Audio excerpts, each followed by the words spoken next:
जमात शशुम उर्दू बाल भारती नज़्म नंबर 5 मेरी प्यारी चिड़ियों। शायर जोशमली आबादी। अशार की तशरीह खुलासा पार्ट 2। प्यारे बच्चों, आज हम इस वीडियो में नज़्म नंबर 5 मेरी प्यारी चिड़ियों इसका खुलासा और अशार की तशरीह देखेंगे। शायर हैं जोशमली आबादी। सबसे पहले हम देखते हैं पहली बात। परिंदे अल्लाह ताला की रंग बिरंगी और ख़ूबसूरत मखलूक हैं।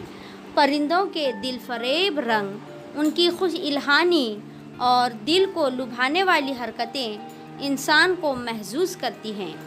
उर्दू में कई शायरों ने जानवरों, परिंदों वगैरह पर नज़में लिखी हैं।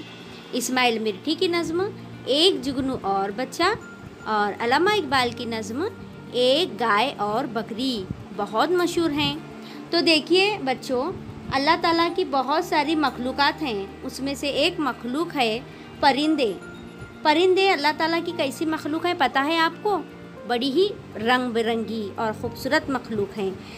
परिंदों के जो रंग होते हैं वो बड़े ही दिल फरेब होते हैं। दिल फरेब यानी दिल को अच्छे लगने वाले, दिल को अपनी तरफ खींचने वाले। उनकी खुश इल्हानी का मतलब होता है मीठी आवाज़ में गाना। तो परिंदे मीठी मीठी आवाज़ें जो निकालते हैं उसे उनकी खुश इल्हानी कहते हैं। और दिल को लुभाने वाली हरकतें यानी उनकी हरकतों को देखकर हमारा दिल लुभ जाता है, यानी हमें बहुत ही अच्छा लगता है। तो ये हरकतें हम इंसान को महसूस करती हैं। महसूस करना यानी इंसान उनकी हरकतों में मगन हो जाता है, खो जाता है। तो उर्दू में कई ऐसे शोरा हैं जिन्होंने जानवरों और परिंदों पर नज़में लिखी हैं।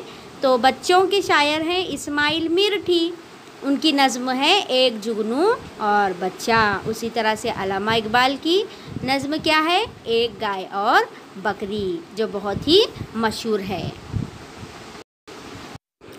अब देखते हैं जान पहचान।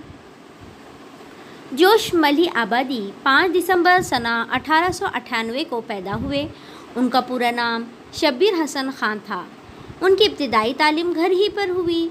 वो कॉलेज की तालीम मुकम्मल ना कर सके। उन्हें ज़बान पर कुदरत हासिल थी। नज़्में लिखने की तरफ उनका ज़्यादा रुझान था। उन्होंने गज़लें भी कही हैं। उन्हें शायर इनकलाब कहा जाता है। उनकी शायरी की किताबों के नाम हैं अर्शो फ़र्श, जुनून व हिकमत, सुंबुल व सलासिल, सैफ व सबू वगैरह।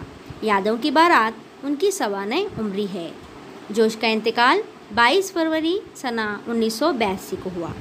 तो देखिए बच्चों, जोशमली आबादी जो हैं वो 5 दिसंबर सना 1898 को पैदा हुए।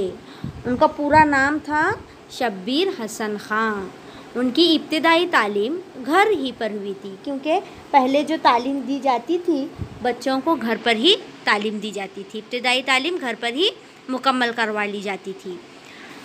उन्होंने कॉलेज की तालीम हासिल नहीं की। कुछ वजूहात की बिना पर वो तालीम कॉलेज की मुकम्मल नहीं कर पाए, लेकिन उन्हें ज़ुबान पर कुदरत हासिल थी। यानी उनके अंदर इतनी लियाकत थी, इतनी काबिलियत थी कि वो बहुत अच्छी तरह से नज़में या गज़लें कह देते थे। इसीलिए कहा गया है कि उनको ज़ुबान पर कुदरत हासिल थी। नज़में लिखने की तरफ उनका ज़्यादा रुझान था, यानी ज़्यादातर उन्होंने क्या किया है? नज़में लिखी हैं। उन्होंने गज़लें भी कही हैं। उन्हें शायर इनकलाब कहा जाता है। देखिए, शायर इनकलाब लाना यानी तब्दीली लाना। उनकी शायरी को जब लोग पढ़ते थे तो लोगों के अंदर एक बदलाव आ जाता था, तब्दीली आ जाती थी, इसलिए उन्हें शायर इनकलाब कहा गया है।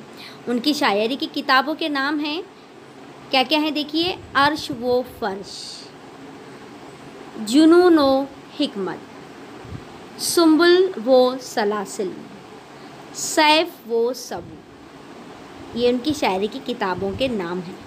इसके अलावा यादों की बारात क्या है पता है आपको? ये उनकी सवाने उम्री है, जो उन्होंने पूरी अपनी ज़िंदगी का निचोड़ उस यादों की बारात में किया है। जोश का इंतकाल 22 फरवरी सना 1982 को हुआ। तो चलिए बच्चों, अब चलते हैं नज़म की तरफ। देखते हैं शायर इस नज़म में क्या कहना चाहता है। शायर इस नज़म में चिड़ियों को अपने पास बुला रहा है और चिड़ियों के नाज़ो नखरे, उनकी अदाएं देखकर बहुत ही खुश हो रहा है। सबसे पहले देखेंगे पहला बंद। महकते हुए फूल के पास आओ, लचकती हुई शाख पर बैठ जाओ, हवा में कभी उड़ के बाजू हिलाओ, कभी साफ चश्मे में गौते लगाओ, यूं ही प्यारी चिड़ियों अभी और गाओ, यूं ही प्यारी चिड़ियों अभी और गाओ।